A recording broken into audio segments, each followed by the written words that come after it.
Oi pessoal, esse é o Entre Linhas e hoje eu vim falar de um livro que me deixou assim, sem palavras. Um livro que me fez passar raiva o tempo inteiro. Mesmo assim, entrou pros meus livros favoritos da vida. Ele se chama Vox, é da autora Christina Dauscher, não sei. E ele fala sobre uma mulher chamada Jean McClellan. E ela é uma neurocientista, neurolinguista, eu acho que é. Ela trata das ligações da linguagem com o cérebro, é alguma coisa desse tipo.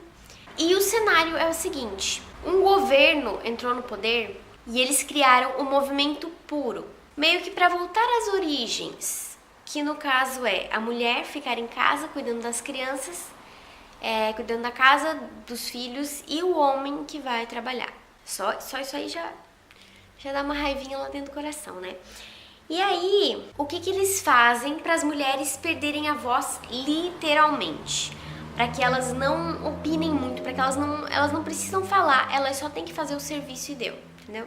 Eles colocam uma pulseira que conta quantas palavras a pessoa fala por dia. Isso é só com as mulheres. E aí as mulheres têm direito a 100 palavras por dia, só.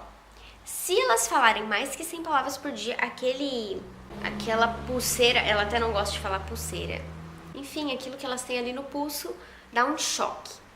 E quanto mais palavras, além das 100 diárias que elas têm, quanto mais palavras a mulher fala, maior é o choque que a pulseira vai dar nela. Então eles literalmente silenciaram as mulheres. E sabe o que é o pior de tudo?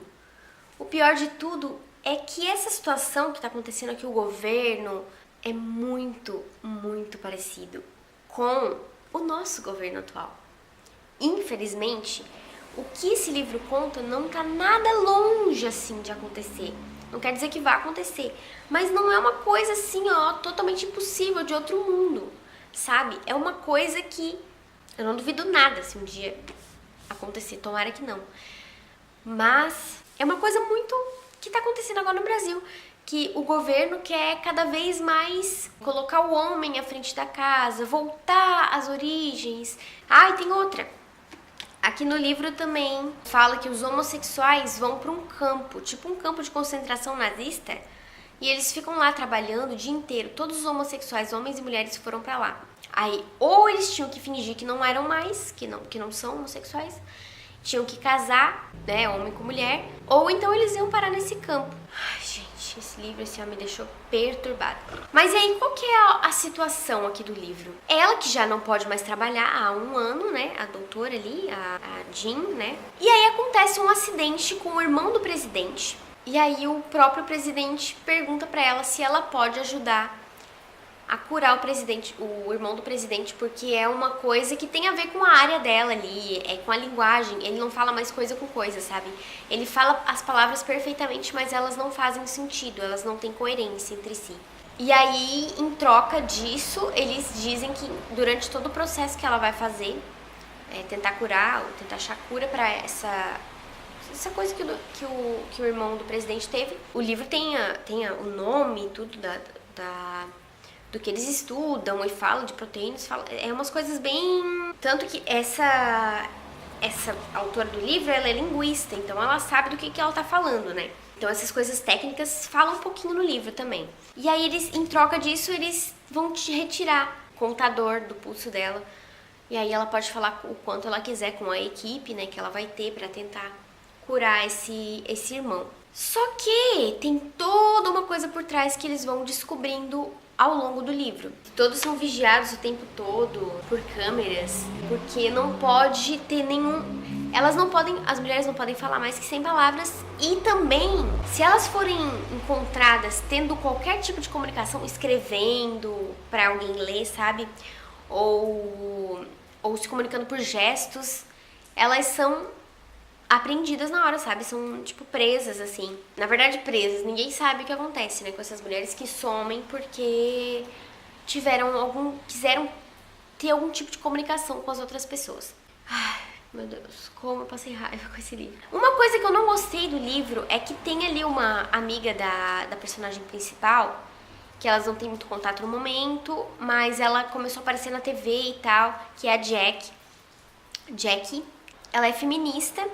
Não sei se ela diz com essas palavras que é feminista, mas enfim, ela é feminista. E um pouco antes de acontecer essas coisas, eles já estavam querendo silenciar as mulheres de alguma forma, fazer esse movimento puro para as mulheres ficarem em casa e tal, e não poderem trabalhar. Ela estava lutando contra isso. E, bom, o legal da história é que, tipo, não o legal, né, mas a Jean, a personagem principal, ela se sentiu muito culpada depois, porque a Jack sempre chamava ela pra lutar contra aquilo e ir nas passeatas, nos movimentos, assinar abaixo-assinado, esse tipo de coisa pra lutar contra o que o governo estava tentando fazer. E ela dizia que não, que, enfim, ela não dava muita bola pra isso, sabe? Ela ficava meio... nem lutava contra, mas também não apoiava. Ela ficava, assim, na inércia, digamos. Mas depois ela se arrepende muito, porque ela sofre muito com isso, né? E ela tem uma filha pequena, e a filha pequena também tem o contador, e é bem triste. Mas enfim, voltando, o que eu não gostei é que essa feminista ficou muito estigmatizada, ela ficou muito... tipo, ela é uma mulher, se eu não me engano é gorda, lésbica, e brava o tempo todo, sabe? O tempo inteiro brava e gritando nas TVs, e ninguém gosta dela porque ela fica gritando na TV. É o maior estigma, assim, né? O maior estereótipo de feminista que se pode existir. Não sei se isso é bom ou se é ruim. Eu acho que não é muito bom, porque, assim, as pessoas acabam pensando que não tem feminista hétero, não tem feminista que não tem que ficar gritando o tempo inteiro, sabe? Mas, claro, como diz até, eu não tô acompanhando o Big Brother, mas tem sei lá, eu vi, acho que no Twitter, que tem um cara que falou assim, ó, uma mulher falou, as pessoas têm a ideia de que feminista tem que ser brava, tem que estar sempre brava, né? E aí um homem muito sensato falou assim, mas vocês têm todo o direito de estarem bravas, né? Isso é muito legal. Mas enfim, eu achei um grande estereótipo como eles fizeram a mulher feminista ali na história. Mas tudo bem. O livro em si é maravilhoso, maravilhoso. Todo mundo devia ler. Tem uma frase que eu coloquei um post-it aqui, que é assim, ó. É quase no finalzinho, quando ela tá muito arrependida de não ter lutado contra aquilo antes, né? Antes de acontecer. Então ela fala assim, ó. A citação de Burke me vem à cabeça, a mesma que Steven parafraseou quando os homens foram pegar Julia Quinn. A única coisa necessária para o triunfo do mal é que os homens bons não façam nada.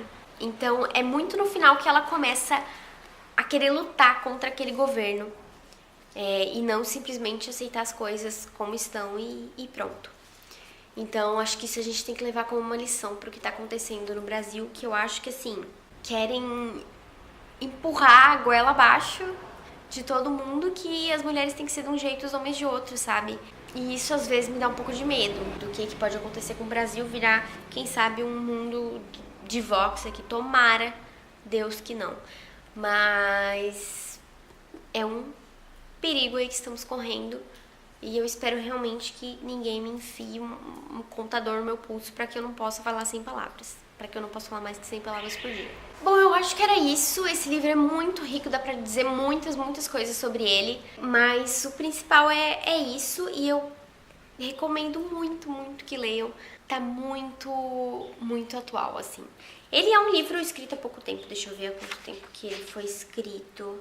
Ele é de 2018 mesmo, mas aqui lá nos Estados Unidos também tem até uma... agora não vou achar aqui, mas tem uma cutucada assim no Trump, como se o presidente fosse ele, sabe? Não se fala em Trump aqui, mas o jeito que, tipo assim, a gente teve o nosso primeiro presidente negro e tal, e aí depois veio um retrocesso, depois que o presidente negro passou para o nosso atual presidente o cargo. Então é como se fosse o Trump, sabe? Enfim, Trump e Bolsonaro são melhores amigos, né? Então o que tá acontecendo no Brasil é muito do que tá acontecendo nos Estados Unidos também. Então vamos ficar de olhos bem abertos, não é, pessoal? Bom, era isso. Espero que vocês tenham gostado desse vídeo. Um beijão e até o próximo vídeo.